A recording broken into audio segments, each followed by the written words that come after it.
Well, welcome back. We're heading into the final game of Week 1 with Team Dragon Knights versus Gravity. Both of these teams start the day 0-1 and are looking to end the week with a mark in the win column here. Yeah, and even though TDK are playing with a team that is more than half made up of subs, they still had glimmers of hope in their loss against Team Liquid. Yeah, Bishu got that 1 versus 1 kill. Highlight play for himself when Phoenix went a little bit too far. Seraph, he was actually up in lane over Quas, which is definitely an accomplishment. Quas has had a really, really good weekend. And then Kez was able to get that first blood, wrapped around down to the bottom lane and got that counter gank. Now, but of course, TDK made some big mistakes and were outplayed in a few team fights around the map. Yeah, Gravity, even though that TDK was getting outplayed across the map, Gravity, on the other side, though, they lost a very close game to enemy esports. They were in a position to win, but they struggled with their decision-making and were unable to close out the game. Now, Gravity lost a lot of experience when veterans Saint and Cop stepped down, and it may take time for them to rebuild their shot calling. Of course, the split is only 1 day old, so they still, have a lot of time for them to work on that element of their game. Literally, yeah. It's a little bit tough for us to give him too much flack for that one. Well, as we throw it over to the desk, Alltech says Gravity can provide him with with all of the resources he needs to improve his individual game. I think on Gravity, there's a lot of room for me to grow just because I respect Cop a lot as a player, and he's an 80 player, so he can help me a lot. And everyone on the team is really chill, and everyone's really good at the game as well. So I think the environment's really nice, and then there's obviously room to improve every day. Yeah, and I mean, if one thing Gravity had last split, it was a very nice environment for Alltech to kind of enter into, and it is nice to have the experience of Cop. That was a guy who played in pretty much every single LCS game up until the point where he switched over to be a coach.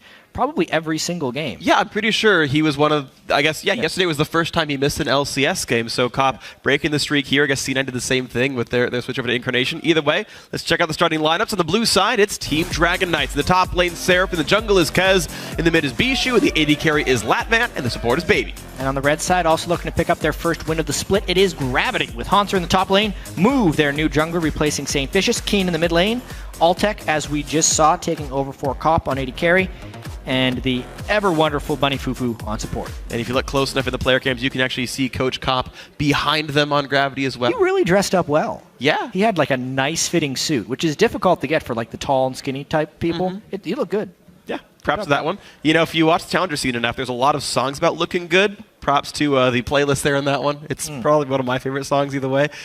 So yeah, the players are filling into champs. Like, it is worth mentioning, by the way. TDK, we're missing a lot of bands. We're gonna miss 4 bands this game. So TDK, if you guys missed the announcement yesterday, basically filed their roster late as... Well, they were just too late declaring their substitutes. Exactly. Yeah.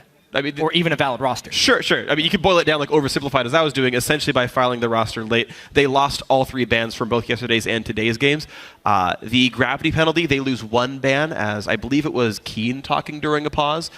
So we're going to get a champ select a minute and a half into it, like once we've missed 3 of them, and then we'll... As soon as the law enforcement leaves from within the team, people talk during a pause. Yeah, right. Suddenly, what is going on with Suddenly rule breaking when comps aren't there to shut you up. So unfortunately, we'll have to see what these teams do when you only have 2 bans in the game. That'll be, I guess, a little bit different. There's a lot of potential for some exciting things in this game from a spectator point of view. Maybe not necessarily from like a really high-quality strategic game, because first off, only 2 bans. So that completely kind of changes the complexion of the champions we're going to end up seeing. So a lot of stuff that normally is just straight up banned away. On top of that, we have TDK, who's playing with 3 substitutes that they haven't had much practice with. They had a good start, but then kind of a chaotic later game.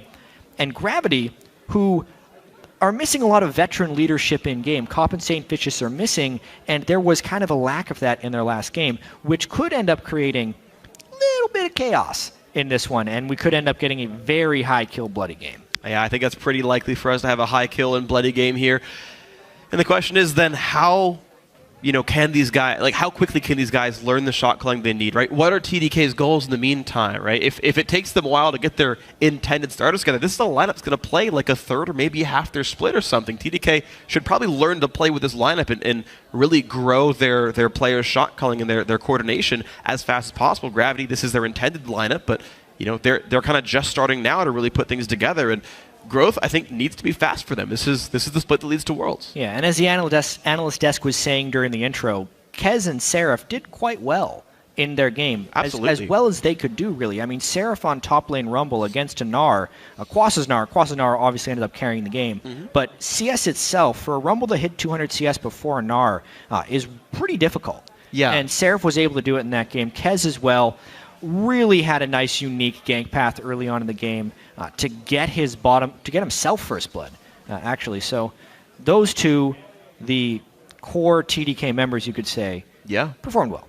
Yeah, I mean, Kez has been a shot caller for a while. He was one of the big voices back on Complexity way back in the day, and the team was sort of built almost by Seraph himself. Like, those are the two guys who definitely matter a whole lot as far as one goes, so we'll see how their leadership can bring the rest of TDK together in this one. And the rest of the individual contributions, I guess, are going to be interesting to watch. Bishu, he had that really cool big play that we showed yesterday with his 1v1 over Phoenix, and it was cool. And now we get ourselves halfway through Champ Select, and we have begun with what else? A Nidalee ban against Seraph. Oh man, of all the champions. So yeah, interestingly enough, only one ban left. Obviously, TDK has to let the timer go down all the way and not press a ban. We've already waited out the loss of ban for Gravity, as well as this will now be the second or third loss of ban for TDK, so we're very close to full-on champion select. Yep. The pick phase starts in about 20 seconds from now. And of course, Gravity has nothing to account for. They just plan the two out and click them right away. There's no discussion that should be required. The Kez Evelyn as well. Those are probably the two bans that I expect to see frequently for the rest of the TDK split, unless we start seeing other trends arise from these players. Graga's first pick, though, Kez looks like he's going to get that champion with only the one jungle ban coming through. Yeah, so what's been taking up a lot of ban space throughout the LCS week have been the double jungle bans. Generally, one team will ban Gragas, the other team will ban Rek'Sai to make sure you can't get the other. This time, since TDK had first pick, the option of a single jungle ban wasn't there for Gravity. Therefore, they end up letting both of them through, and we'll probably end up seeing Rek'Sai on the other side. Or maybe a strange pick from Move. He does play a few crazy things. This jungler who was EDG's sub-blaster in the OPL. Last split. Well, yesterday he played Nunu for himself. We'll see if that becomes a trend he wants to continue on. Hanser gets Hecarim. This is a champion he plays very frequently, and Bunny Fufu getting Alistar. Every single person seems to be jumping on that hype train. Yeah, it's real.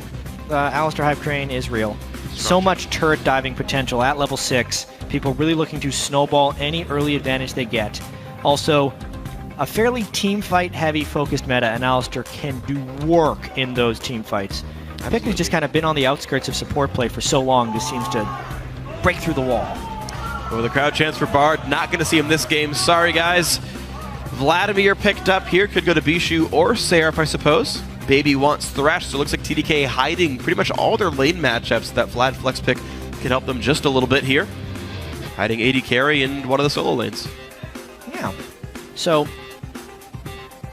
what kind of ended up happening here, because there weren't many power pick bans, one of the reasons some things are banned or picked early is because they don't really have many bad matchups, which actually makes this pick and ban phase like less strategically interesting if all they're doing is just picking the strong stuff that is good in blind pick situations. Like Hecarim and Alistar. And that's generally what's happened so far. Thresh, Alistar, Gragas, and whatever jungle Gravity wants to pick here. Now, what does Move want to play? Alltech wants Jinx here for the carry pants. It brings up Lee Sin. One jungle ban, one jungle pick. Lee Sin coming through. I believe the second time we've seen him now this split in the NA LCS. Yeah, that one being Smithy. Yep. COD's victory. True. One of the two. All right, so Gravity have saved their mid pick for last to make sure Keen can have a good matchup up against Bishu. TDK has to decide where this Vladimir actually goes. They know it's Hecarim top. They know it's Lee Sin jungle. So a very scary top lane duo for Gravity if those two champions do show up. Definitely. I mean, Bishu could take the Vladimir mid lane as well. It puts up a lot of easy farm matchups against him. We saw Kog'Maw do incredibly well from Incarnation in that matchup. Keen may always want to pull out the Azir. Interesting choices here from TDK. Victor is known as a pretty good blind pick mid laner as well. I want Asher Saber here if they go Victor. Too bad. Yeah, too bad. TDK not... So, a very mid-range focused team fight. Mid-range focused team fight comp. Vladimir, Victor, Lucian. Problem is, no reliable way to start those fights. The Gravity can kind of play from a distance potentially and make life really difficult. Like, this is actually, lane matchup notwithstanding, kind of a good AP Kog'Maw game. They're just not going to reach you. What about Bard mid? That would work too. Great. Bard mid. It's AP Alistair, actually. We're pulling back to Season 1 style. Shoe chase in this game. And it is going to be Bard. I'll agree with that. It's a pretty short-range composition overall for TDK with a lot of damage potential. Basically, they have to play very well around Gragas and Thresh if they want to start the team fights. The one reliable initiation for TDK would be a Gragas flash body slam into a knockback to the rest of the TDK team. And kind of like we saw yesterday, I feel like TDK is looking... Oh, he is! He wasn't lying to me. Go. Backstory. As casters, we have clients into the game here. He's not playing Malphite. It's probably Hanser. Maybe Doesn't matter. Keep going. Yeah. We have clients to observe the game. Keen messaged me. He said, hi. As a troll, I was like, what are you going to play? He said, the champion I'm playing right now. And he was in-game as Malphite. He doesn't mess around. Keen speaks truth. Wanted to make a statement here. Okay, so letting all mid laners available, Bishu picks up Victor as the one he wants to play, and Keen says, how about them counter picks? Let me play Malphite into this matchup. Yeah. This is actually pretty awesome for Gravity. Yeah. I mean, if he pre-planned the Malphite, so I can't say, wow, he was planning this as a Victor counter pick. But honestly, Victor excels in mid-range, but is somewhat weak to things that can close into his threat window before Victor's able to touch them, and Malphite is one of those champions. AP Malphite, Unstoppable Force, can one-shot a Victor, especially when comboed with a Hecarim. So, a very devastating combo. Hecarim Malphite from Gravity. Hecarim Malphite, the backline. There's an Alistair to help as well, by the way. Like, the amount of burst there is stupid good. I feel bad. I feel bad for Latman now. I'm glad he's not playing Ashe anymore, because he would just die right away every single time. Ashe would have been a very poor choice. It would have been bad. Now there's one more time for you guys to head over to Twitter and vote for who you think is going to win. Tweet at LOL Esports with your pick. Use either hashtag TDK win or hashtag GV win for the mid Malphite here. One of these is way more crazy. At least if Latman would have picked Ashe, he would have had global Hawkshot. True. Which is, whew. So we can see Malphite coming before Unstoppable Force kills him. Yeah. Now, it is worth pointing out, last time we saw mid Malphite commonly was EU LCS, and I want to say early 2014, and that was with Deathfire Grasp still as an item. So if he still goes for AP Malphite, and he's got 24 AP, so he is. Oh, he's full AP here. Yeah. I want to see what the build ends up being. Yeah, I'm curious as well. Generally, AP Malphites have been Magic Pen heavy, so I'm expecting something like an Abyssal Scepter rush into Sorcerer's Shoes, or he'll go with a little bit of mana regen first. It's just hard to see him building in Athenes when he can go Abyssal and burst super hard. Yeah. Which is what he needs to do in this game to ultimately be effective. Keen's done a few unconventional picks before they're ready. I mean, the Fizz mid he was doing, he did Abyssal Scepter Frozen Heart on mid lane Fizz when he was like super. He was the AD Fizz time, but he was still building like tank Magic. Yeah, it worked too. Yeah, it was like a high CDR tank Fizz, and he was just like stupid annoying. Bishu ran heal this game, which is surprising to me. I think he'd have to expect Ignite mid, right, from the AP Malphite. I feel like heal's just not good against Ignite when you have things like Barrier or Exhaust. I do like the fact that Bishu has gone a defensive summoner. Absolutely. On Victor, I'm a big fan of double defensive summoner. On the really high sustained damage mid lane mages like Cassiopeia, Azir, and Victor fits in that club as well. At least against Malphite, Barrier is probably a pretty good choice.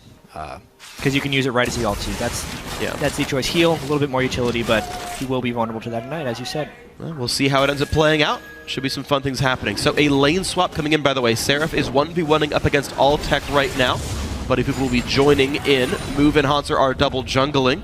Blue buff did go to Lee Sin. I'm actually surprised at that. They didn't give it away to Hanser. Yeah, double smite jungling as well. So Hanser for the slightly late gamer tanky Hecarim. With the double jungle, I'll be interested to see how Seraph can keep up an experience here. It's a dangerous world.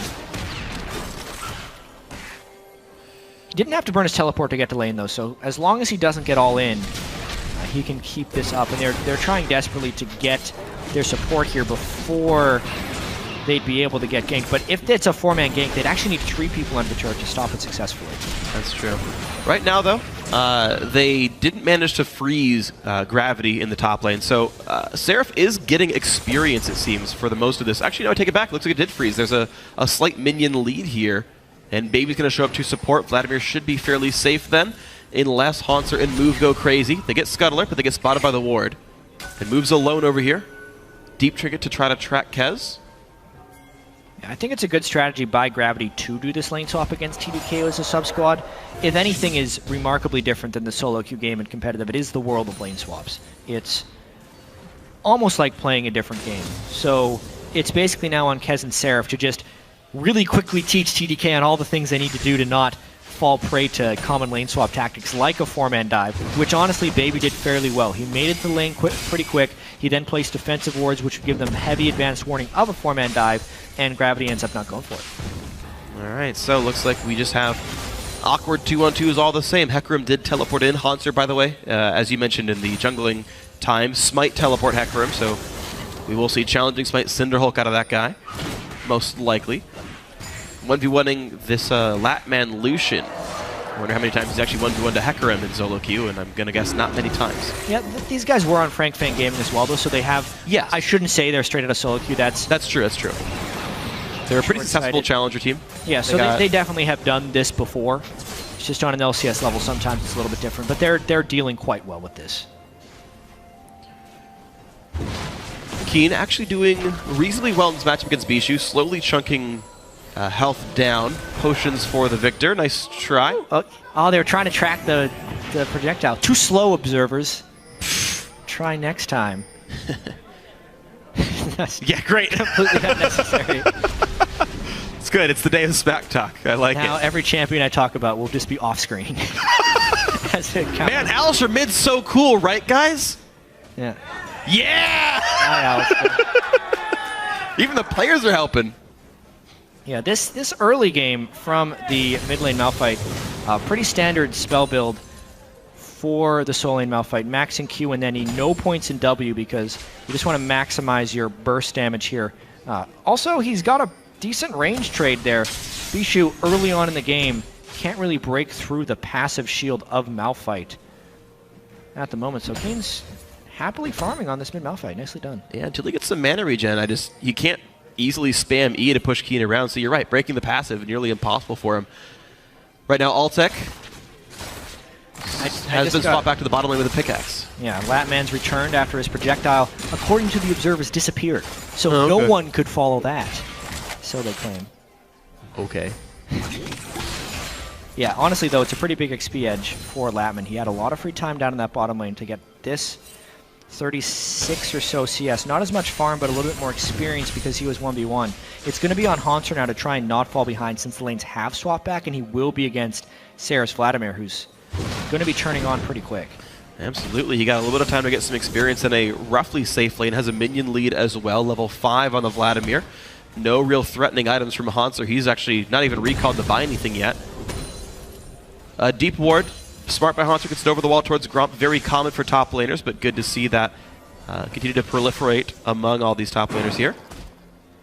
Kez gets spotted as he takes down the Scuttle Crab, and Haunter is going to be in this one-on-one. Should be safe against this Gragas.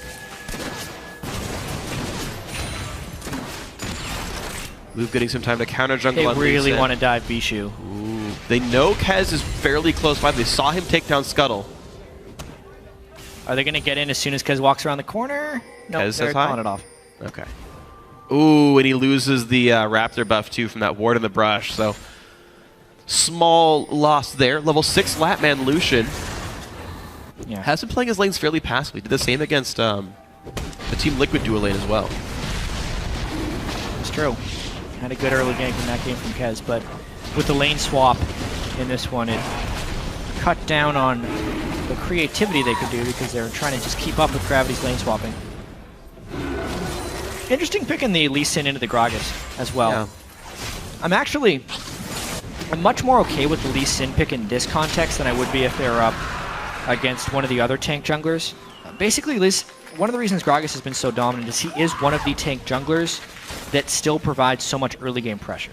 Yeah. But Lee Sin can match that early game pressure, and unlike someone like a Sejuani who's a huge monster in like super late game team fights, Gragas does have like a 40-minute fall off where he will provide the utility of the ultimate, but won't be doing a huge amount of damage. And Lee Sin follows a somewhat similar path where he can pull off the initiation, and he's still able to get tanky if he goes for it.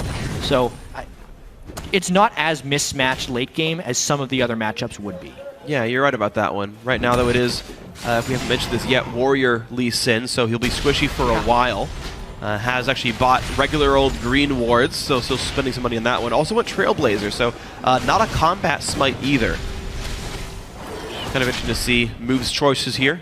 Will keep him full health almost the entire time through the jungle, so that he can gank with a decent enough health bar and not have to spend too much money on potions.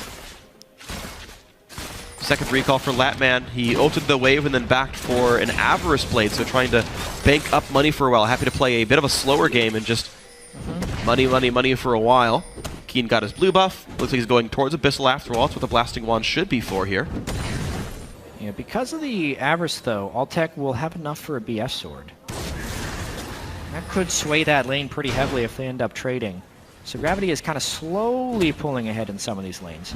And so much respect has to be given to Keen's AP Malphite here, coming back with the Blasting Wand already. Any opportunity he might go. Whoa! Yeah, well, good timing, Jack. Good flash by Bishu. Gets away from Move's Q, though. Double Summoner's heal use as well. Ulti from Altsec. Oh! What? Tracker, they're sway observers. It went off the screen. They missed another projectile. Right there. Oh, man.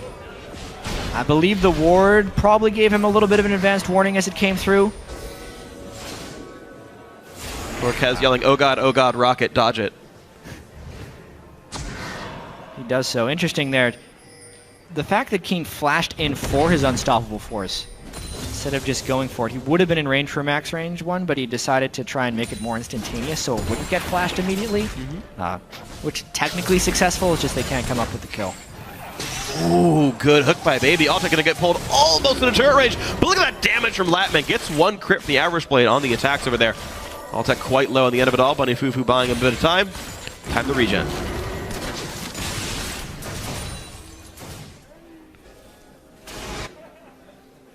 Yeah, Move's still going to try and make a play there. Couldn't get his ultimate off yet, and they have already swept here. They don't know there aren't wards in that brush. With Bunny Fufu at level 6, the dive becomes a very real possibility. This is frozen right in front of the turret. Like, this is going to be so hard for him to dive this. Seraph has teleport for a counter gank. Han's going to play aggressively. Challengings might used as well, and Seraph losing a fair bit of health. Nice harass there by Latman. Yeah. Kez coming to show up top as well. Is seen by a ward, and now Gravity knows there is no Gragas counter gank available. If they go for the bot lane, Altec losing more health, though. Getting heavily worn down by Latman. Yeah, that's 2 or 3 piercing lights in a row the Latman has been able to weave through the minion while getting the last hit and hit Altec. Really getting good harass out, considering he's down a BF sword essentially in trading by getting that poke in with the piercing light that Altec can't trade back. Yeah, absolutely impressive.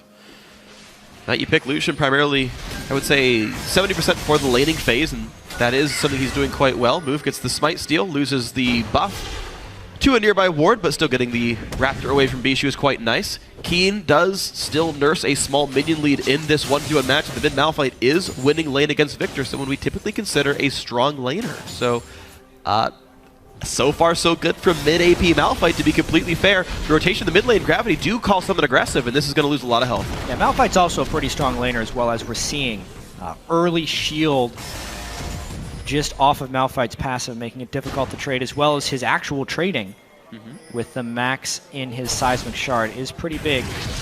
Oh, hello, Hanser. And the team is coming in soon. Flay by Baby does not really stop the damage. Hanser in with the box, moves around, teleport for Seraph as well. Latman out of mana, he won't do much. A kick knocks back Baby, moves forced out though. First blood goes in, the rocket from Altec now to join the fight. Nice dash by Latman, gets away from Bunny Fufu. Seraph gonna puddle out as well. Kez to ditch them all back, and a 1-for-1. Yeah, all 5 members were coming down there. The mid laners are ready to join as well, but yeah, it is just a 1-for-1. Move seemed to disappear right there. No defensive stats whatsoever so far in his build. You can really see the squishiness coming through right there as he got blown up.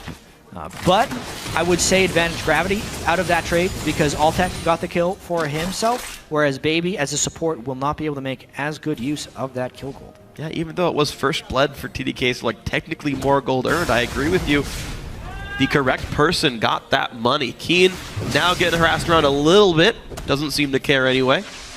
Chugging away on that flask and being nice and happy. That's the second death ray in a row, though. This harass is starting to add up. And critically, it was before Keen could let his shield refresh, so it did the full amount of damage. And now Keen basically just has to go back to base. He can afford Abyssal Scepter. Or just wait for his health to come back up. That's true.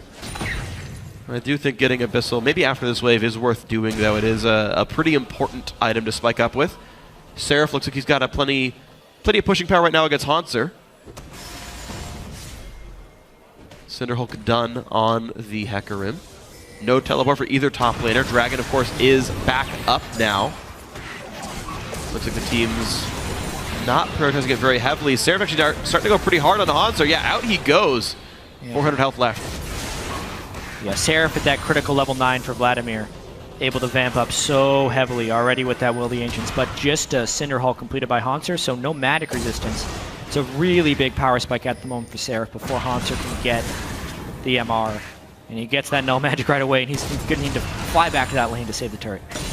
Well, no home guards because no upgraded boots yet. Hanser's not going to fly back too quickly, unfortunately. Second time in a row we're seeing Seraph seemingly winning his lane, at least in minion score. Yeah, well, he was absolutely decimating people in the Challenger Series. Yeah. Like, the Seraph that was on CLG is much different than the Seraph that we're seeing now for, you know, a number of ways. Whether it's experience, he has also improved as a player, but just the environment he has in TDK. This is his team, he's not on someone else's team. And it reflects in his play, even in the Challenger Series, and 2 games in a row now in the LCS, winning his lane. Challenging Smite in the dash once more. Hanser really trying to push Seraph around and actually chunking him down to half HP, but guess what? It's Will the Ancients, Vladimir. I don't know how long you keep him really down for, but Hanser does make some progress off this one. TP's still 2.5 minutes away on this one. Latman gonna push around Altec. Decent damage dealt, actually. Dragon still on the table. Both teams starting, looks like now to really put some wards down. Gravity, a lot of defensive pink wards, and now a couple of aggressive green ones. Still only single sight stone, though. Interesting rotation here by Gravity, though, coming underneath the turret. It's really just a nice rotation to pick themselves up a nice, uncontested turret. Very well done. All right, so, oh, wow, the flash engage. Hello. They find Baby. In comes Hecarim. How about that for decisiveness? Kez to knock a few back, but still a 1-for-0 off that turret kill. Wow, so normally we try and prep these team fights because we can see the rotations and we know when a team's about to engage. Keen's engagement range is huge. It's about 2,000 range because both times he's flash ulted to go in for it. They very quickly pick up a kill on a Baby and try and rotate for the Dragon, but because so much was invested, you can see TDK trying to take turrets and lane pushes on the other side. Doing what they can to push it. Of course, there's not a lot of wave clear on this Gravity lineup. Even Jinx is not great at it at this stage of the game. So maybe pushing can go well. Seraph once again looking for a fight onto Hanser. A lot of transfusions used. Not quite going to get it. And he refuses to Sanguine Pool. He was saving it in case he really needed it, as all Vladimir should. True. Kez gets a buff steal in the same time. They realize where move was and that no one could help that one. So TDK making the best of that situation. You said take some objectives. Got the red buff, not too bad. Nice hook on the ward. Bunny Fufu not going to feel good about this one. And the flay backwards as he's brought in Latman to help. It's a long way home for Bunny Fufu. He does have his flash. That's all he wants to do. And the ult bought him enough time. Hook's not going to land. Nice try, though. Yeah, they managed to burn some nice summoners there just for a good back disruption. This will also give them freedom to push up the lane where Altec is already coming back to it. So overall, solid play by TDK. And honestly, just they're down 2 dragons, but because of the turret lead, this is a winnable game here for TDK and their 3 subs. It absolutely is. These guys are up 1,000 gold over Gravity right here. Gravity their week in basically consisted of playing the 2 newcomers to the North American LCS with one of the more changed returning rosters of the NA teams. In fact, I guess with 2 replacements, it's the most changed of the NA LCS rosters of the returning teams. Yep. So kind of the newest teams in a way, the ones matching up here in TDK, actually getting the better of Gravity, much like NME was. Yeah. Looking to be another close game for Gravity. Definitely. Which We're going to have to see now, no St. Vicious, no Cop, or the shot calling in the middle of the game. How can they make moves and make big plays? Oh boy. That Chomper was big. The headbutt pulverize helping as well. That Lantern would have saved him, but a misstep by Latman means the kill comes into Bunny Fufu. I'll take getting a second assist. Bot lane turret goes down. Gravity turning it right back around now. Yeah. Don't step on the Chomper. Bad to do against Jinx and duels right there. So Latman ends up paying heavily for this one, and now the ultimate is up from Keen's Malphite. They might look to go. Yeah, every time he's on screen, I'm just like, is someone going to die in the next 2 seconds? Oftentimes that answer is yes. Once he's got an assist, but it's always really close. Yeah. Potential is there. I feel it. The health bar gets smaller at the very least. He almost killed Bishu there. We missed it, but you know what? It's okay, Observers. I forgive you. We'll get a replay. Maybe. It wasn't a kill, so maybe it's not worth it. He did not burn his Ignite, but he burned the heal from Bishu. All right, heal for Malphite ulti. No CDR on Malphite. He does go Abyssal Sword Shoes, and yeah, none of that mana regen stuff. Well, Double Doran's Ring, I guess, was his mana regen of choice. My mind said Chalice, but Keen knows better than I do. Double Doran's Ring was the build. Mid lane turret still taking damage. Wow, Seraph without MR takes a fair bit of damage from those Qs. But this turret very nearly dead. Keen's wave clear not great. Yeah, definitely not if you can't get in melee range for the ground slam. Just thinking of these team compositions as they progress too. Oh great, we get the replay. Hoorah! Because of the heal, all the spells are gone for Keen, and he can't chase through the gravity field. But that's the burst level. So basically Keen either needs more burst or an assistant to come with him on his unstoppable force journeys. Or even just a Jinx rocket would have been able to do it. But it's clearly not 100-0 from the Malphite, but it's close. Yeah. Also, you can see the Distortion Boot spot already. Nice. For more flash ultimates. It is a thing, especially we have very low ping environments and very fast reaction times from our pro players here. So the fast unstoppable force from max range is a very flashable spell. It's much less flashable if you basically flash on top of someone and then use your ultimate. So almost like an Alistair Pulverize that does more damage is basically what Keen is doing. This team now has 2 Alistair Pulverizes, or 2 Malphite ults, depending on how you want to look at it. I tend to think like Alistair WQ is like more like an unstoppable force. I'm gonna say it's more like Malphite ult, just one is like way less damage. Either way, definitely a scary lineup here. Haunter's ulti even somewhat similar, right? Pick an area, they all get feared instead of knocked up. 3 ways to click an area and stun a bunch of people. Latman dealing with move a little bit here, but the top lane getting pressured by a fair number of the Gravity members. All tech and Bunny Fufu doing what they can for turret demolition. Latman wave clears a bit. Move comes in, goes for the flash. A flash wave, maybe gets over the wall. But Keen is around with the ulti from Malphite. Does he even want to use it? The answer is no, because Latman's still around. Wow, more come in. Haunter picks up 1, and Gravity gotta be careful. Bishu turns 1 back around. It's a 2 for 1 in Gravity's favor, though, as they look to limp away from this one. Keen still has his ultimate if he wants to turn it. So they're using this for a bit of pressure. It was a nice start to the fight there by Gravity, rotating through the jungle right there with all the smattering of wards. Basically, the amount of pressure Mood was able to create by jumping in there was enough to close it. Now, here comes the dive. Maybe a Malphite to follow. Bit of damage on Kez, bit of damage on Seraph, but Seraph really unperturbed at all. He's going to have a ton of damage put down to this one. No ulti for himself, but they force back Bunny Fufu. Seraph's going to live through the Ignite. Keen goes in towards Bishu, but as we mentioned before, he needs a helper for that to work. The ulti wasted, doing no damage. Out they go. It felt like Keen kept waiting for the perfect moment to use Unstoppable Force, but TDK just wasn't giving it to him. So finally, at the end of the day, he uses it on something that would never result in a kill. Keen really just not going for the easy Malphite ultimate that wasn't perfect and ends up wasting it and then having to burn his flash as a runaway skill. So yeah. Ultimately, Gravity does benefit from that, though, mainly because of Move's nice start. And TDK managed to answer back, though, off the ill-fated second attempt dive, and mid lane outer turret does go down, so TDK up 3 turrets to 2 in this one. But as everyone heals back up, Dragon 3 is on the table for Gravity. It's spawned now. And Move has a couple of deep wards to help him through this away. TDK, though, wanted to answer the ward control right back. And Bishu's in the midst of a pretty big power spike right now. Having his death cap completed, he hits like an absolute truck. But his summoners and ultimate are down, so he's a little bit vulnerable right now. Oh, no. Move falling behind and still squishy. Who's going to go in for this Dragon? The ultimates just aren't there for the majority of the teams. TDK is around. Dragon's still at 2,000 health. They're going to go in for the attempt. The smite for Kaz going to knock actually Lee Sin in, but still picked up a good body slam flash, and Move's got nowhere to go. Picked up by Latman. 3 kills now for TDK. They're within 500 gold now.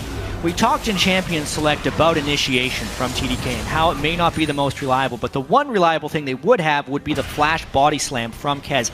That's what they do right there to secure the kill onto move after they were able to take the dragon, and now TDK looking to use that power spike from Victor and the initiation that is on a 5-minute cooldown from their jungler in the flash body slam to create a bigger opportunity. They go for the turret. Gravity defense. We'll see if Gravity can defend this one. 4v5. Move is just now respawned and walking over. Altec, the soul wave clear, doing the best he can to remove these minions. Does okay, and Static Shift helps as well. Keen looking for the flank attempt. Moves nearby. Can they land it?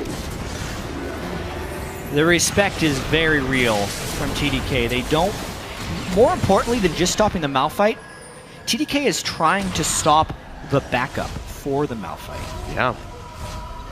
So these fights are very interesting because based on the team compositions, TDK needs to be very spread out. The actual circle of power for Malphite and Hecarim is a small radius. Yeah. So as long as TDK spreads out, Gravity has difficulty womboing all three of their very small circle ultimates that they have in there. In order to make a really good play here, Gravity will have to manipulate the Fog of War very well and hopefully somehow funnel TDK through a choke. Yeah. Or they'll just get a super fed Jinx in the late game and crush it. Well, that's true. There's definitely a lot of powerful win conditions for Gravity, and yeah, knocking turrets down very easy for a big Jinx. Gravity sitting on a 2,000 gold lead are in the driver's seat right here. TDK though, I have seen so many games of them being behind and then Seraph just goes and just destroys everybody by himself. He's stacked a bunch of armor. He wants to be able to survive Hanser. He's going for a Luden's Echo. And that Latman forced to run away from Hanser. Now Hanser still trying to power up. The Cinderhulk Hecarim takes a little bit longer to get super strong. Can still do some work with the Cinderhulk, but he's not going to be one-shotting Latman by any stretch of the imagination. I am interested in the Aether Wisp there by Seraph as well, though. Probably, as you said, Luden's Echo.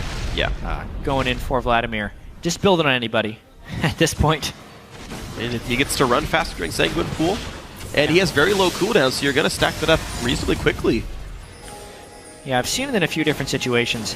Interesting to forego. A lot of times you'll see the Zonias, and then you almost immediately want to get into either Magic Resist or Magic Pen. Sometimes Abyssal serves both of those niches. A lot of physical damage coming through, though. Malphite's not going to be ulting him, so Seraph doesn't have a need to get the magic resistance in this game, and he just wants to do a whole bunch of damage. Zonias, once again, unless a Malphite's ulting him, he doesn't need to immediately Zonias for any high bits of damage. So with those things in mind, Seraph's build choice is actually pretty cool right there, trying to go for Ludens and absolutely maximizing his DPS while minimizing more defensive capabilities. 150 armor, 1,800 health. That's one of the tankier champions on the map. I mean, for reference, 2,300 health on Hanser, and he's built practically full tank with that Cinderhulk. So, yeah, not the hugest disparity.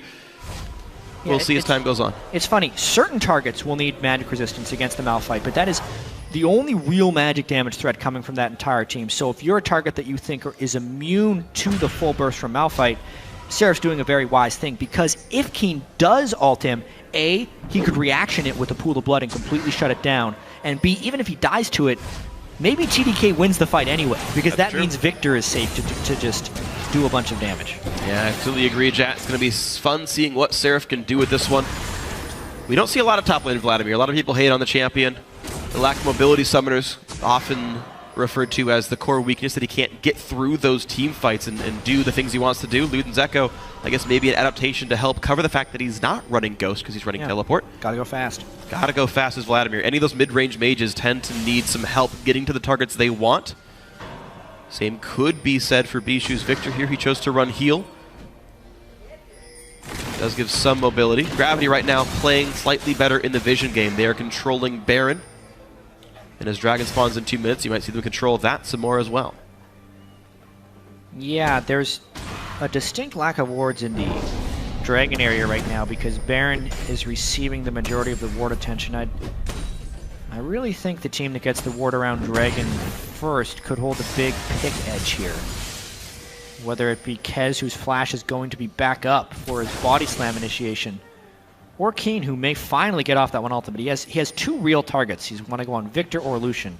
I feel like Victor is the biggest one at this point. If Keen can get his unstoppable force on a Bishu and anyone can follow up on him so they can burst him down before he gets damage off, that's Gravity's key to winning a team fight. We'll see if we can land those initiations. Then Gravity's key going to be important here. It's only a 1,000 gold disparity, much like Gravity's game yesterday against Enemy Esports. It's a very close game where the right choice will win you the battle. And with Gravity playing a bunch of backline divers, the coordination between Hanser and Keen was actually very crucial. And them not getting Otter together was part of the reason they had actually lost that game to Enemy Esports. And now they've got a very scary Bishu, a pretty scary Latman, a pretty scary Seraph. Which of these threats do you coordinate onto? As you talk about the keys to their engagements, Gravity needing to choose well. Luden's Echo done onto Seraph. I feel like he's going to be such a threat. Hanser just does not have any real magic resist. Thankfully, Move does have an Aegis to help protect from that somewhat in a team fight. Pretty mirrored strategies here. Trinkets are exactly the same across the board. Yeah. With the mid turret already down, though, Gravity's hoping that they get they have home guard teleport that can come in as well. Gravity might look to flank this one. Here we go. Choppers are down. TP coming in from the Hecarim. Hook's not quite going to land, but Move takes a ton of damage, but there comes the engage! They got Bishu! The wobbles on top of everybody. Bishu does get eliminated without getting to ult, flash, heal, or anything.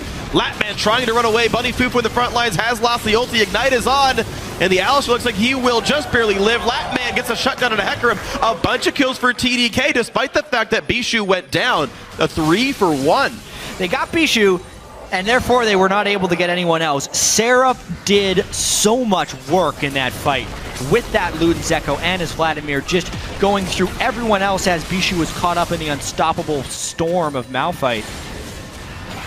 Really interesting right there. Bunny Fufu took so much damage before the fight. They completely tunneled onto Bishu. And yes, Bishu was the key to the fight before Gravity, but they used everything on him. Left Altec to just have to run away, and TDK, they were the ones who played that fight just right. Yes, they were. So the multiple threats, you can only delete one. The other two took over. Seraph 1-0 and 2, Latman 2-2 and 4. We can watch this engage one more time. Yeah, so Bunny Fufu's low at the start. Move gets chunked before he can do anything. And then, yeah, 3 people do the flash in, and then the Alistair doesn't peel Seraph off whatsoever. So basically, Seraph pushes them completely off the fight, meaning Malphite already used his damage, Hecarim's a tank, Alistair's a tank. Who is there to actually kill the other threat in Latman once they blow him up? Nobody, because no one was peeling for Altec and he couldn't get in the backside. Yeah. So the battle lines didn't exist for Gravity right there. All dive, no protection, and TDK wins with superior teamfight placement. Yeah, really good teamfight placement overall. And it's interesting to see that Alistair was in fact used as an offensive engage tool in that fight. You pick Jinx, a pretty, bad self-peeling champion, on the spectrum there, with a team that's going to dive on in. No one's going to keep her alive. Smart choice by Seraph. Zoned her out by himself. Good job, Seraph. And then cleanup crew was quite nice. Okay. Yeah, think of it another way. They used Malphite all on top of itself. You don't need to do that. You don't need to knock them up twice if you're going to instantly kill them. Bunny Fufu, unless they can get the whole team in those knockups, needs to be back and helping out Altec a little bit. This gives TDK a window to try and come back now. Especially because when Bishu got blown up, he didn't even use the summoners. So he has them this time if he can actually react to flash something. Yeah, we'll see if he can do it. He's got distortion boots himself, actually. Bishu looking to match those flashes sometimes. Invested in this one. Righteous Glory pop. Bishu takes a lantern out. Now Kez the man closest to the rest of the team. Hanser cannot find the engage, though. Move's a very squishy champion, by the way, in this Lee Sin. He's at under 2,000 health. He's got the lock, he's got the sight stone. It's all utility for him. I really thought when he was picking the Lee Sin against Gragas, he'd be going for Cinderhulk here. Especially just late game utility-wise. He's going to be taking far too much damage by going Warrior, and that's what we're seeing in a lot of these team fights, is he's blowing up and not really able to have any use. Aside from that one nice double kill he forced in the top lane, it's been a lot of Move just getting chunked immediately and having to run away. Yeah, TDK has a lot of ambient AoE damage. If it was like a bunch of assassins, like maybe I'd understand because like Zed won't ever hit him, but Seraph's going to press E, that'll deal damage. Kez on Gragas going to tend to do that. Bishu can oftentimes land his E as well, and Latman, it's not really a waste of time to kill Lee Sin in a team fight, so you're right, easy to kind of hit Move in these battles. And right now, though, Gravity's still feeling like they can try to control Baron. They force the scrying Orb usage. Now Seraph getting a bit surrounded. He's very much by himself. Nice chain CC. Never gets a chance to Sanguine Pool unless he predicted the headbutt. Nicely done by Gravity. They've got some room to make some plays. Yeah, now they can actually kind of force onto this Baron because there's no Seraph to zone off the Alltech in an actual fight. Let's see if Keen gets in range. Really nice kiting so far by TDK. Gravity not able to pull the trigger. They have a small window here, 20 seconds until Seraph can teleport in. 22 seconds now. Kez going to put another lantern on down. Alltech not hitting Baron much. Now he goes in for this one. Hanser taking a bit of damage on the backside. Latman gets hit. There's the flash pulverize in ahead, but down he goes in the Keen backline and dive. Looks for Bishu, gets the fear, but not yet the kill. Kez flashes the wall. More chase coming through. Chaos Storm only deters, doesn't kill. 2 for 0 overall. Yet no Baron for Gravity, but they still played that one quite well. You could see the mid-game learnings they picked up right there. Let's space out our ultimates a little bit. One for Latman, the other one for Bishu. Keen doesn't fully kill him, but at least he takes him out of the fight. They can then take down the AD carry, and one kill kind of snowballed into the other. That was never going to be a Baron for Gravity. That was all about the fight right afterwards because they have so much initiation potential. This time they spaced out a little bit better and got some kills. So the extra pickup on the Lucian buys him some time. A big wave top lane gets cleared by Alltech. He's sitting at 364 minions. That is a fed Jinx. I mean, she is online and ready to kill champions. The bot lane had went to Seraph, though. These guys, you can see them kind of putting their farm in different places. Lemon getting a fair amount of CS, but Alltech just getting so much more. It was one of his best traits on Winterfox, that Alltech was always able to find so much farm in these long games, typically hitting 10 CS a minute as an AD carry, which we don't see that often. Yeah, one of Alltech's biggest strengths for sure is that farm. If Seraph wasn't caught out in that situation, so obviously a mistake by Seraph being in that place, Gravity needs to continue to find catches like that if they don't want to lose to this TDK team. It'd be pretty remarkable for TDK to be a challenger team to qualify for the LCS, to have your roster not even here, just pick up 3 players and then have Seraph and Kez get a win in the LCS. I mean, they put a close game against Team Liquid, a team very well regarded, defending 3rd place from NA LCS in spring. That was close from TDK for a while. This one certainly very close up against Gravity. I mean, it looks like this lineup can absolutely compete with some of these, as players have called it, mid-tier teams. They're competing right now with Gravity. And Gravity's another team we need to get some more time to judge where they'll rank in the NALCS here. These 2 roster moves, that's a lot removed from the team without St. Vicious and Cop on the battlefield with them. St. Vicious gone completely, Cop now a coach, helping with picks and bans. And yeah, an incredibly close game. This is where Gravity and honestly TDK, both teams need to have that mid-game shot call. The scaling from the Victor and the Vladimir is pretty immense, whereas Move is only going to be getting weaker and weaker. Keen, unless he's one-shotting, isn't doing much sustained damage. It's putting a lot of weight on Hanser and Alltech's shoulders from Gravity. Well, Alltech's used to trying to be one of the big primary damage sources for his team. He kind of had that role with Winterfox to a certain extent. We said on Gravity, you know, can you prove that you are one of these top 80 carries? Oh, wow. Yeah, wow, okay, well, Buddy Fufu did not even didn't think he needed it, got destroyed. TDK, now the team with the advantage, they're going to get Dragon off that. That's that late game Victor damage for you. Bunny Fufu not respecting it, no magic resistance on him because of the Righteous Glory. Could have lived, but he would have been pushed off the Dragon regardless. Here, at least Bishu's ultimate is down, but now Gravity's put in a really difficult bind as TDK looks to force this. Yeah. No flash body slam for the initiation, but they still have the normal body slam and a Vladimir. Flash play, Alltech gonna get nothing happening to him. Seraph losing halving his health, still no MR. Keen does so much damage, forced to pool early. Hanser getting hit up right now. In goes Keen to the backline, still can't find Seraph. Looks for Bishu, can't get him either. The dodging away, and down goes Keen. In the over-aggression, Move kicks them all backwards. Now Alltech to carry the fight. Good dodge by Baby. Stops the reset that Jinx could have used to kill off Latman right afterwards. Sometimes these games can come down to a pixel. That sidestep by Baby could have been 2 or 3 kills for Alltech if he got excited and chased after a few more kills. Even so, Gravity looking to turn something out of nothing here. Seraph could always teleport back in. This is a risk. This is a big risk. Huge risk off the recall, but they think they can do it. TP comes in now from Seraph. Word over the wall, it's going to be the disengage. Gravity still missing their mid laner for 10 more seconds. TDK are the stronger team on the map right now. They take the scuttler. They don't get rid of all the wards, but now maybe they start Baron. Yeah. Attempt number 18. Back and forth and back again. One of these days, someone's going to get it. Altec a little bit low on mana. There's 3 people lot of that can't gravity's come in. missing. Haunter's going to home guard in. That's all they're going to have, though. Altec and a horse. TP started, they knock Kez right into the Baron Pit. He's down to 1,000 health. Bunny Fufu forced to flash away. He's already popped his own ulti. Haunter on the one side, move there as well. TDK back to disengaging. The Baron baits just turned into damage dealt and recalls afterwards. Move, be careful. This is kind of the game we were expecting. Yep. We didn't expect incredibly decisive play over objectives, but everybody wants this one thing. Eventually, someone will get that thing. It's Baron. TDK trying to defend this one. Keen ult is up in about 10 or like 3 seconds right now. 4,000 HP on Baron. Kez on the back wall. Keen flashes in. He goes for the engage. They find Bishu. Move gets the kill. Altec versus Seraph. Knocked back by Kez. This side of the fight's going well for Gravity. Baby, the 3rd kill picked up. Seraph nearly gone. Kez and Seraph is trying to get away from this one. It's already been a 4-for-1. Kez goes down. Seraph gonna drop to Haunter. That's the ace, and Gravity have control.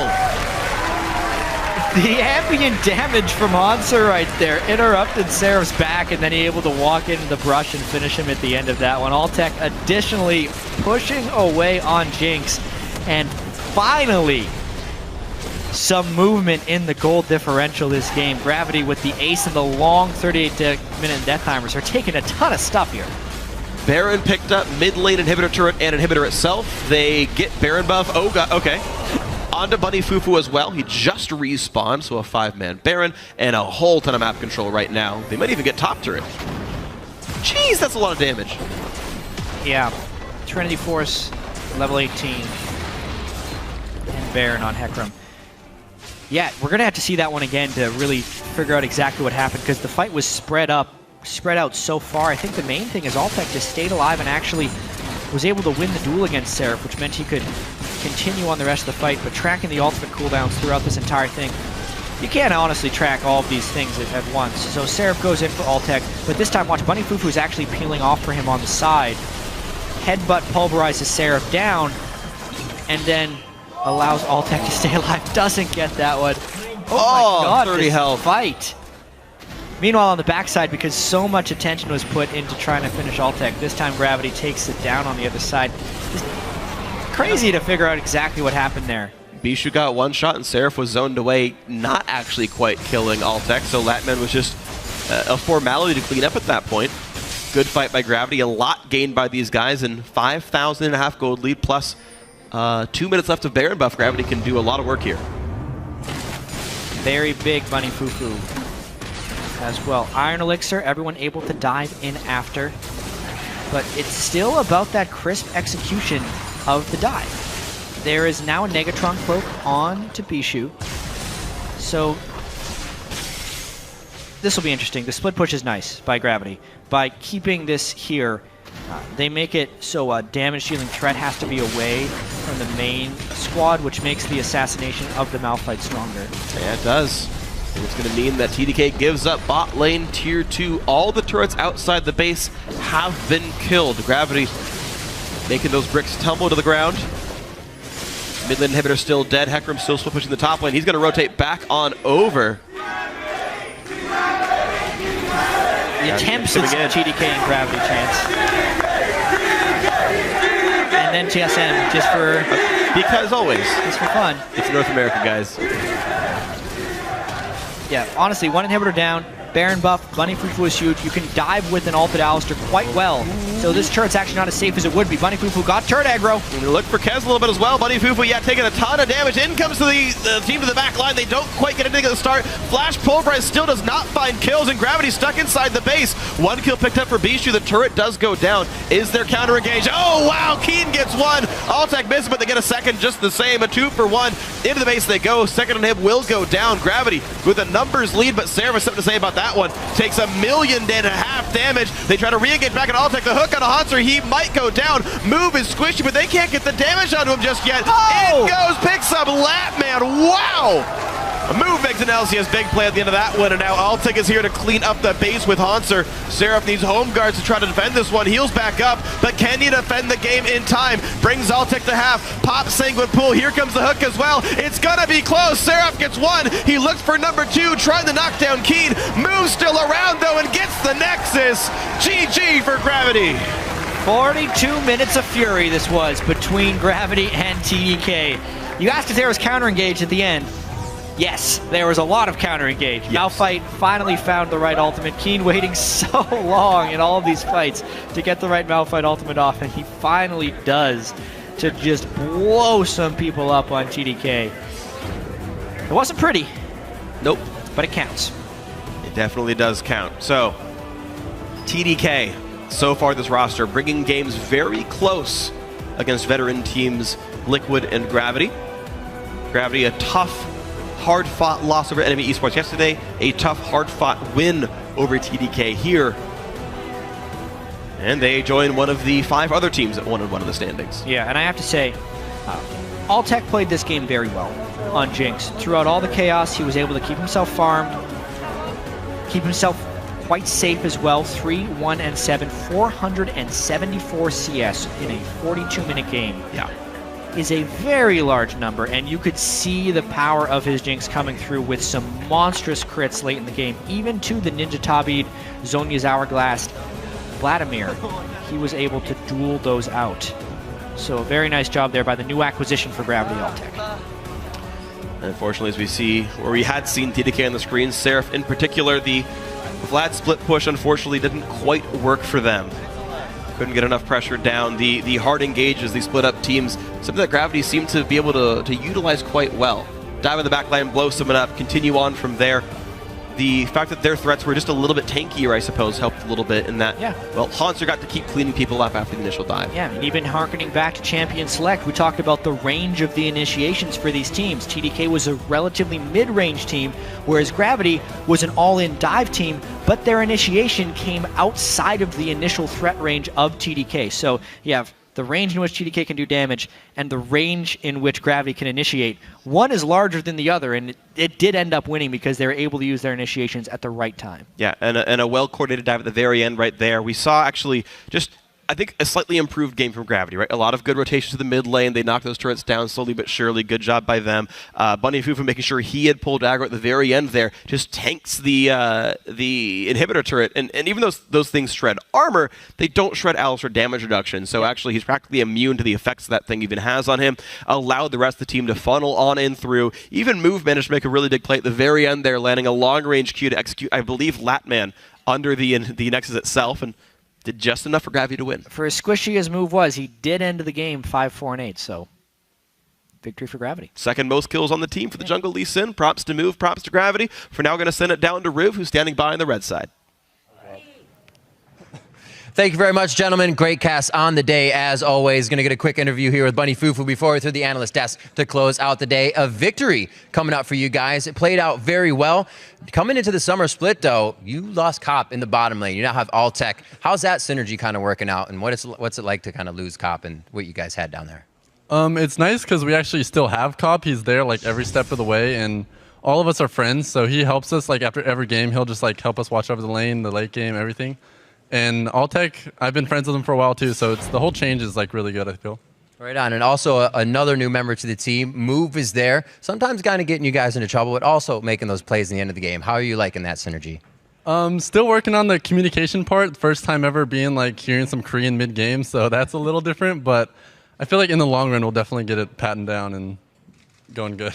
Try to get those few words that he can just use for you guys and get the easy plays in. Where you guys came out very strong in this game, picking up the win, but Cloud9 and Team Liquid next week, it's definitely not going to be an easy week. How's the prep going to go, and how are you feeling about those games?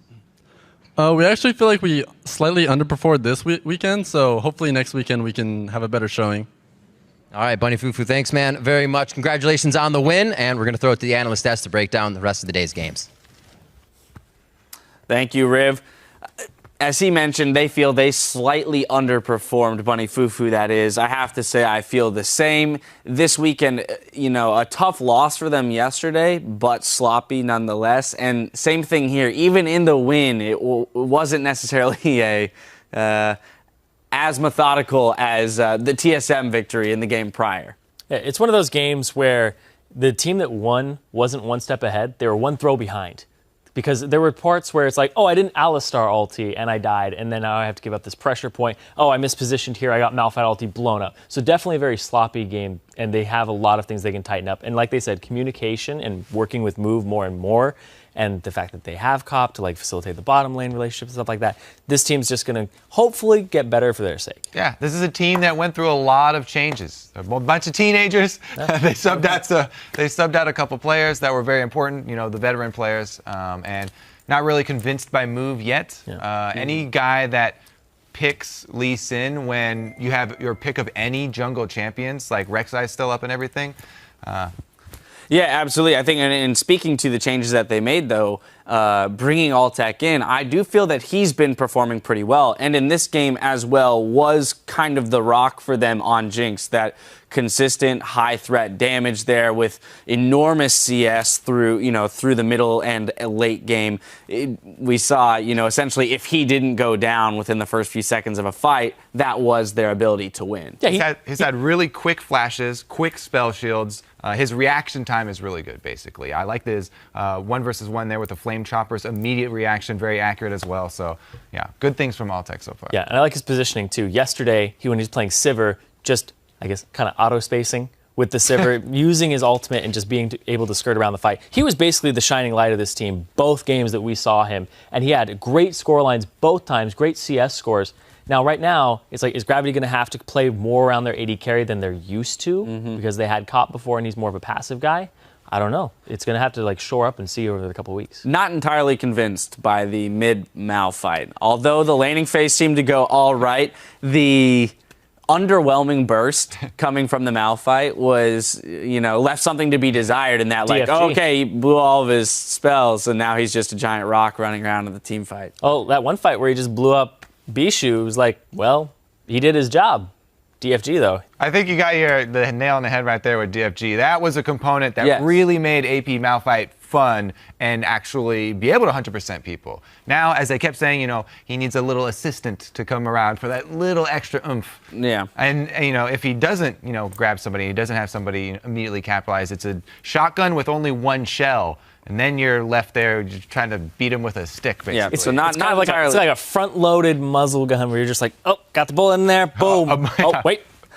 All right, let's get it back down there. A very long wait. Yeah, so not entirely convinced there, but it's good to see them trying new things. Now, over on the side of TDK, I do have to say, it is nice to have seen Seraph, and it was mentioned in game, being a very different Seraph from when we saw him play on CLG. He has now won both of his lanes so far this weekend. This guy is playing with a lot more confidence.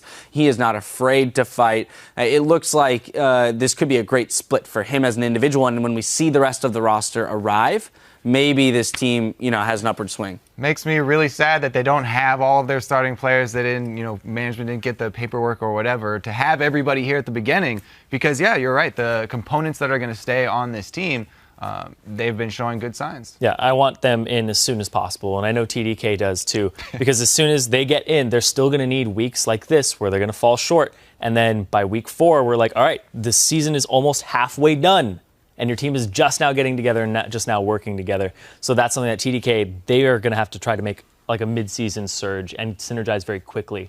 So that's a task they're going to have to be up to. All right, well, with that game, week 1 is in the books. So let's see how the teams are lined up. Sharing first place, it's Counter Logic Gaming and Team Liquid at the top of the table. Then we've got the majority of the league tied for third, each with 1 win and 1 loss. And tied for 9th place are Team Dragon Knights and Team 8 with only 2 losses. Now, from a field of excellent performances, though, we've pulled together 5 players who stood out in their positions. Let's start in the top lane with Quas. And Quas opened up the game for his team yesterday and today. Those great choke point Rumble ultimates as well as the Gnar ultimates yesterday really just gave Liquid the advantage they needed and snowballed the games. And the Rumble ultimate was a slingshot and a rubber band from a deficit. All right, and then we move into the jungle and we find Dignitas's Azingi. Speaking of slingshots, this guy really stepped up for the squad today. He had a huge Zac game, basically took over the entire game versus CLG. And you really have to give him props for his performance today. Absolutely well played there by him. Our OP mid laner this week is Pobelter. The newest addition to CLG looks to be working out, only dying twice all weekend for a 16.5 KDA and leading his team to a share of first place. And then, of course, dominating the bot lane as AD carry is his teammate Doublelift. Yeah, Doublelift currently leads the kills for week 1 here, but also his Ash Arrows opened up a game where the team wasn't able to find an advantage off of a lane swap. So he created advantages for his team, and then today got turrets down bottom, split pushed, and did a really good job of opening up the map for his team. And finally, in that support role, we have Xpecial. Yeah, TSM support, the all-star support, really able to pull them back, get the win today for TSM to go 1-1 on the week. Liquid. Used to be TSM. Excuse me. We keep mentioning it. We're stuck in the past. Because they went 2-0. Excuse me. Team Liquid undefeated this week. Yeah, good job, Xpecial. Yeah, not coming back from that one. That's a pretty stellar two teams actually, because Zingy's win was also against Cloud9, not CLG. I let that one slide. All right. Well, at the end of the day, one player stood out and claimed our most valuable player honor for week 1. It is Quas. He helped carry his team with 2 great games to finish with a perfect 2-0 start to the split. Now, yesterday in particular, he was instrumental in helping his team come back with a couple of huge Gnar ults, as you see here. Yeah, I already talked about it, so I'll let Kobe redeem himself a little bit. He's on Liquid, by the way. Which teams are playing? Yeah. No, but in all seriousness, Quas did play very well. You know, was and is that rock for this team that we seem to always go back to whenever we do look at Liquid having some trouble. And coming off of MSI, top laners that can carry their team seem to be very important, and Quas is stepping up as that. And after week 1, I want to see more players in the top lane step up and carry their team to victory, because I think it's a great formula for success in the meta. All right, well, that's just about going to do it for us. The action kicks off next week with a totally suitable for work episode of Primetime League, Wednesday at 4 p.m. Pacific Daylight Time. Then the LCS returns starting in Europe with Elements versus Giants Gaming. After that, first place Fnatic takes on Rocat. Then we'll bring the action back here to North America on Saturday with another full day of matches, beginning with Enemy Esports battling Team Liquid, followed by Cloud9 versus Gravity. And we'll conclude the day with Team Dignitas versus Team Dragon Knights. Tune in for that starting at noon Pacific Daylight Time, 9 p.m. Central European Summertime. All right, that's our show. So for myself, the casters, and the entire live broadcast crew, thank you for watching and good night.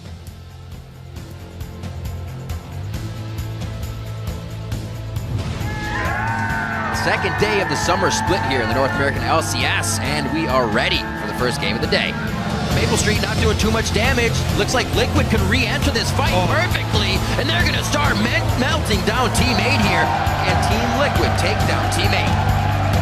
They feel like if it's getting stolen, he doesn't have enough protection in the mid lane, and it's gonna be right. It can't be a surprise. Oh, the hugs.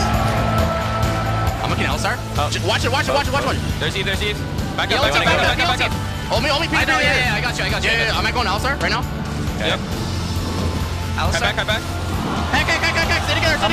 On the tanks. Keep kiting that. Eve. I'll get him. Okay, can we go Baron? Counter Logic Gaming walk away from week 1,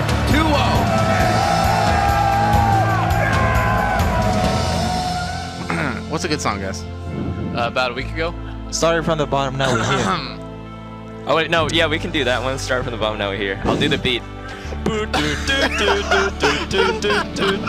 Santorin takes away the drag, but the battle has begun. Bind that Dyrus into the back lane goes. Players are going to get stunned up though, and Victor's going to have a field day on this one. TSM will find their first win of the split. It's going to be close. Seraph gets 1. He looks for number 2, trying the knockdown. Keen moves still around though and gets the Nexus. GG for Gravity.